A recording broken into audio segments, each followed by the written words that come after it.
अपना काव्य पाठ भी करें। इन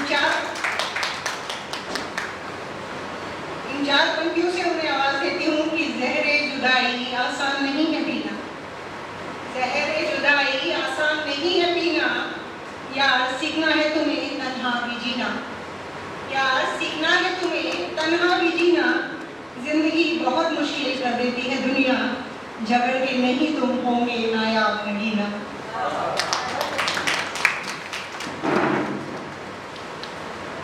बहुत बहुत आभार सीमा जी।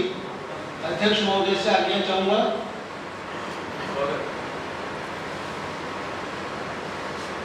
कहाँ से शुरू करें?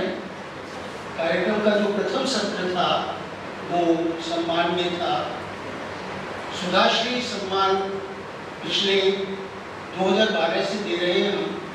पहली बार हमने एक पुरुष को दिया था, फिर किसी ने कहा कि महिला के उसमें है तो महिला को ही देना चाहिए। बहुत दिनों से हम कोशिश कर रहे थे कि गुप्ता जी को दे दें, लेकिन तब हमें लगता था कि अभी हमारे संस्था का और मेरा स्वयं का इस तरह सिलेक्ट नहीं हुआ कि उन्होंने सम्मानित कर सको। और जैसे ही हुआ मैंने विलंब नहीं किया, तुरंत सम्मानित कर दिया।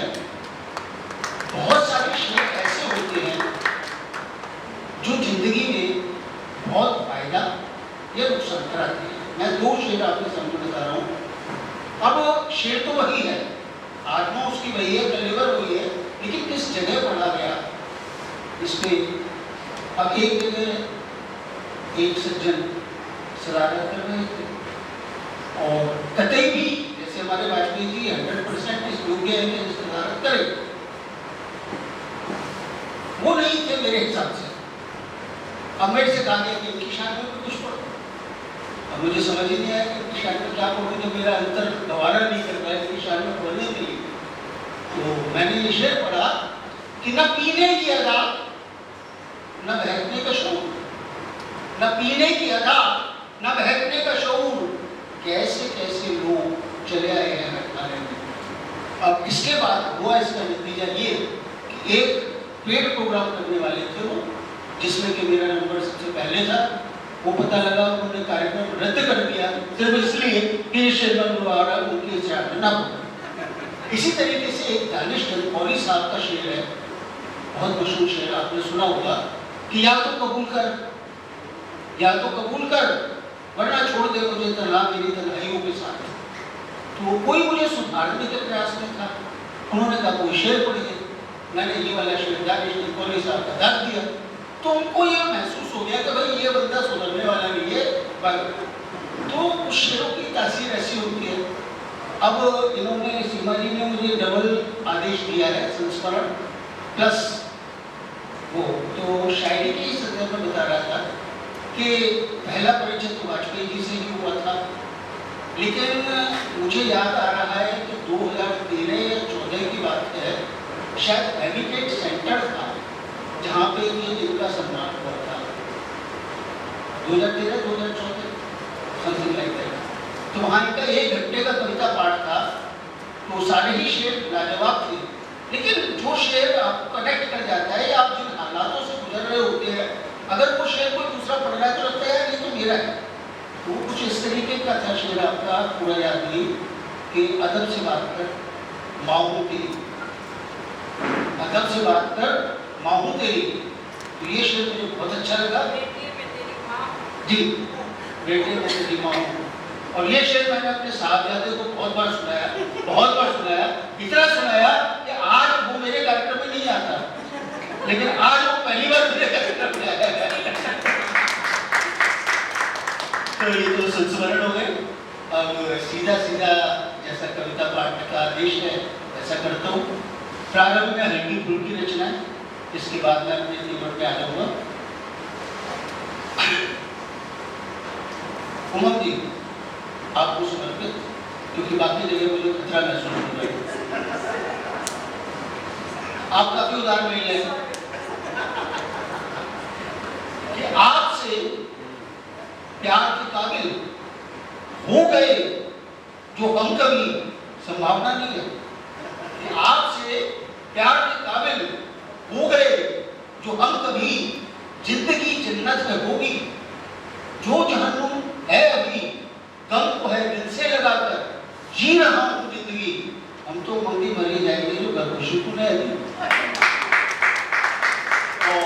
अपने कोशिश इसके बाद में सीधी से एक रचना कि एक ये देखिए कृपया, ये 2024 चल रहा है तो ये मेरी 40 साल पुरानी रचना है, इसलिए क्षमा कर दें अगर कुछ अच्छी न लगे तो।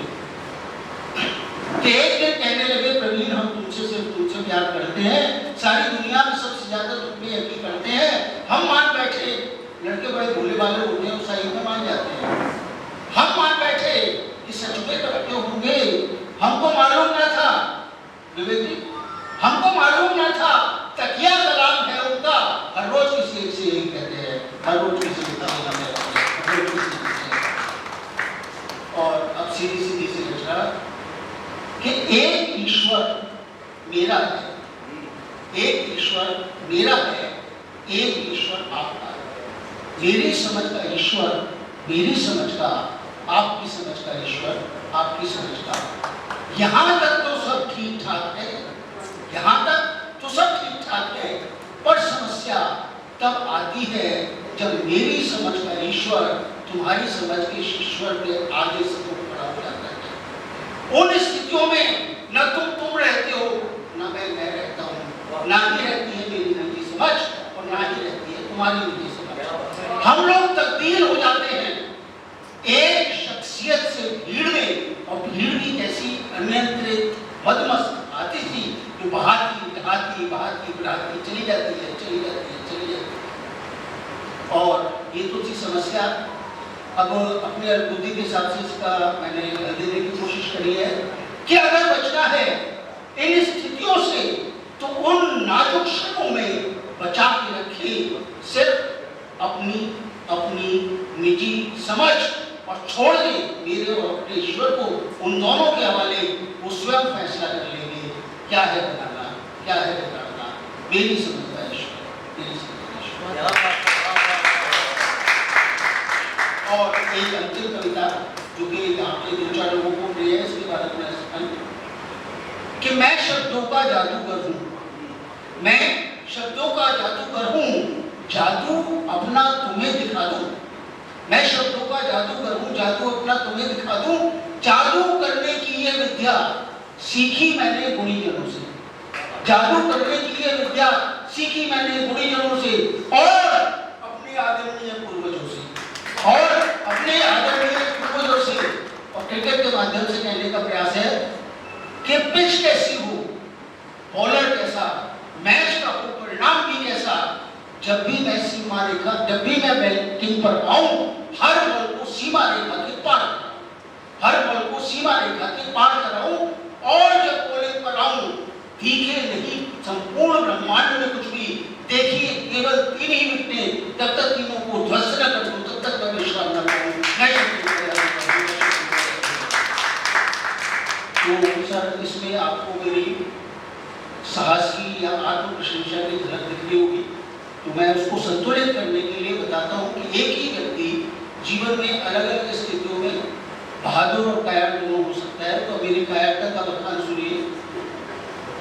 पर पास जब तुम मेरे होती हो, पर पास जब तुम मेरे होती हो, रूठे जाते, छूटे जाते सारे गुने तिलिस्म है मेरे। पर सम्मुख जब तुम मेरे होती हो, रूठे जाते, छूटे जाते सारे गुने तिलिस्म है मेरे। कुछ नहीं ना मैं कह पाता हूँ, जादूगर से सिर्फ जरूर करता रह जाता हूँ, जादूगर से